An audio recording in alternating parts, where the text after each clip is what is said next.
Today we're doing 8C and 8D together because they're both about the normal distribution, so it's suitable for us to do it. We're going to start with probability calculations just from the graph of the normal distribution. That's what we're doing in 8C. And then in 8D we're looking at probability calculations using the calculator. So we're going to combine both of those because there's not really a significant difference. We're familiar with the normal distribution. We've been doing it since year 10. It is a bell curve, many natural phenomena that we measure are normally distributed. Okay? And that is to say, most results are close to the average, and the further away you get from an average, the less likely something becomes. Okay? So heaps of things: height, head circumference, weight, intelligence, all right, maths test results, all right, everything normally distributed. Okay. So, just some notation for you. Here we have x being the random variable, normally distributed. It has a mean and it has a standard deviation. That's what that notation means.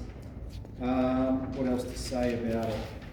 Let's just have a quick flick at our notes there. The first box, okay, and you'll notice we've got f of x equals, and then we've got this really complex looking function there, 1 on the square, sigma times the square root of 2 pi, etc., etc. Okay, that is the function that describes this curve. So you could graph it in your calculator.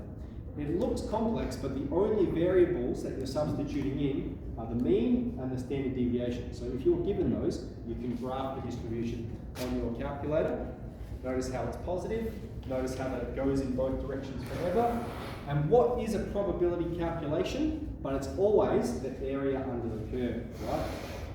Between two intervals. Okay, let's get straight into it. So we have x is normally distributed with a mean of 30 and a standard deviation of 5. All right, that's what we've got in our first circumstance. Mean is 30 and the standard deviation is 5. So I'm going to draw the bell curve with these numbers on it. The mean is 30 and the standard deviation is 5. So if we go to mean plus 1 standard deviation, right there, then we've got 35. Okay, so what's that mean? Between 30 and 35 lies 34% of the data. Between 35 and 40 lies 13.6% of the data.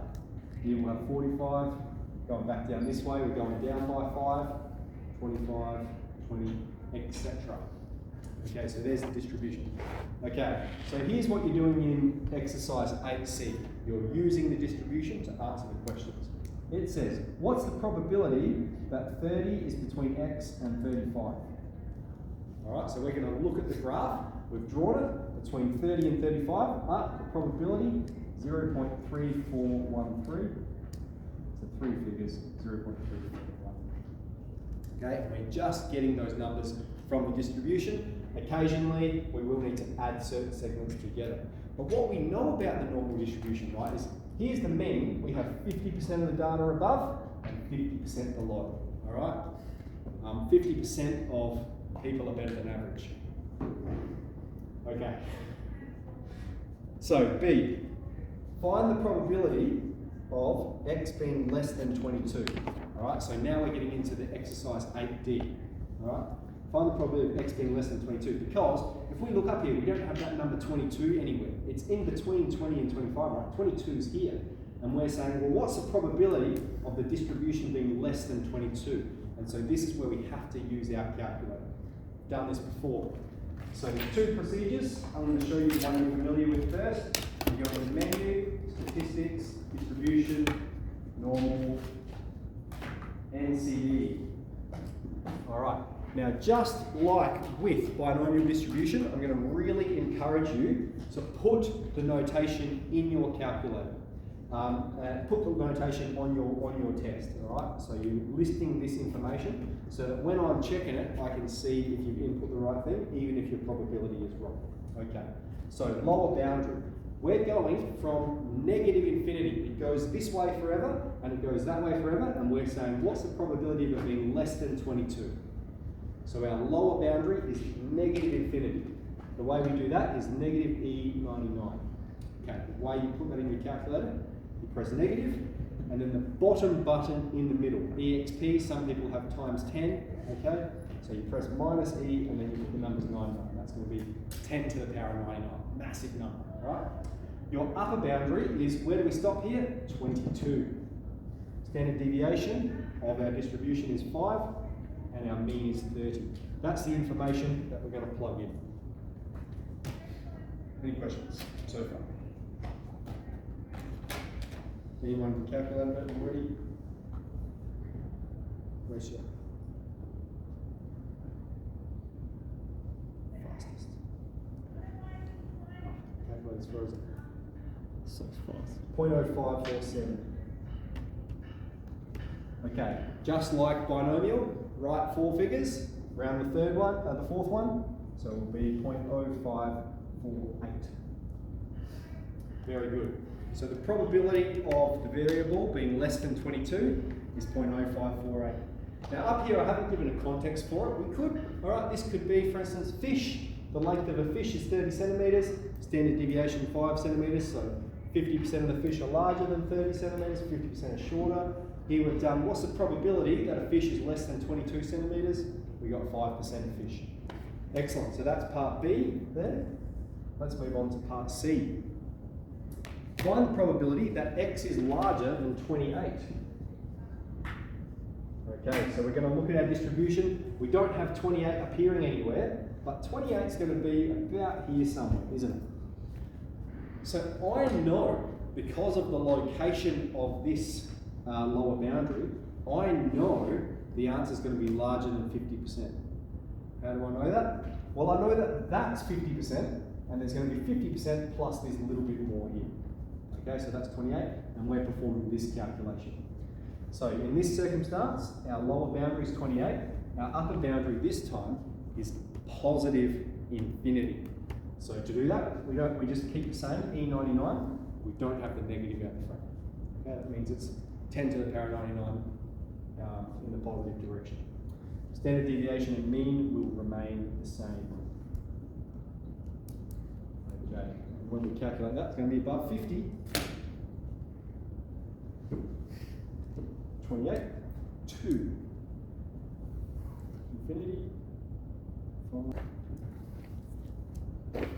0.6554.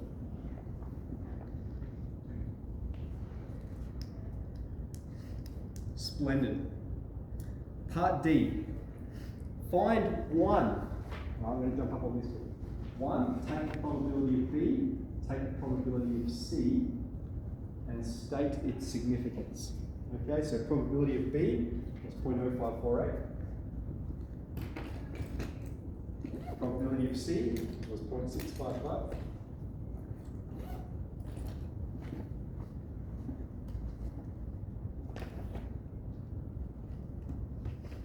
.2902.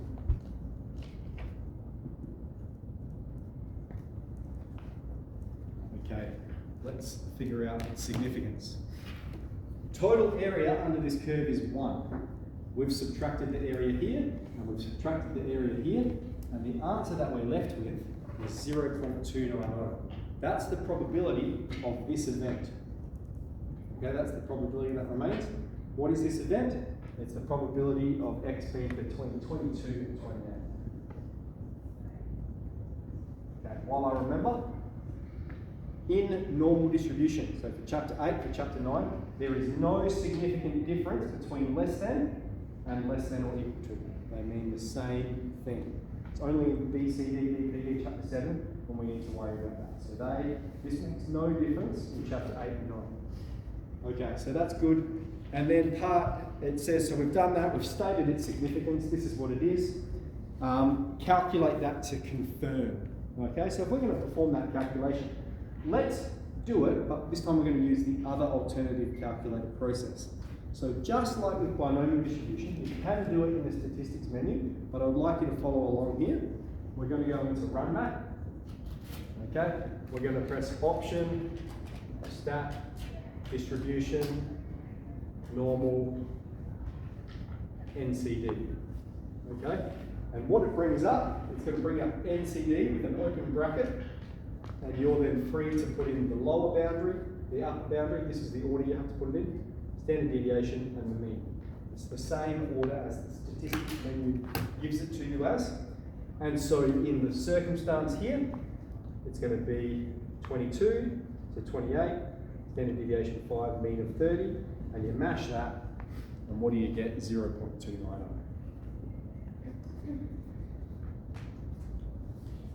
Excellent. So I've said, want you to write down the syntax you put in your calculator. So this is a quick way of doing it. All right, that shows me that you're doing a normal calculation. You've written there the standard deviation, you've got the mean. But if you prefer this procedure, that's absolutely fine as well. I really encourage you to write down what you put in your calculator for these calculations. Excellent. So let's get started on 8C and 8D.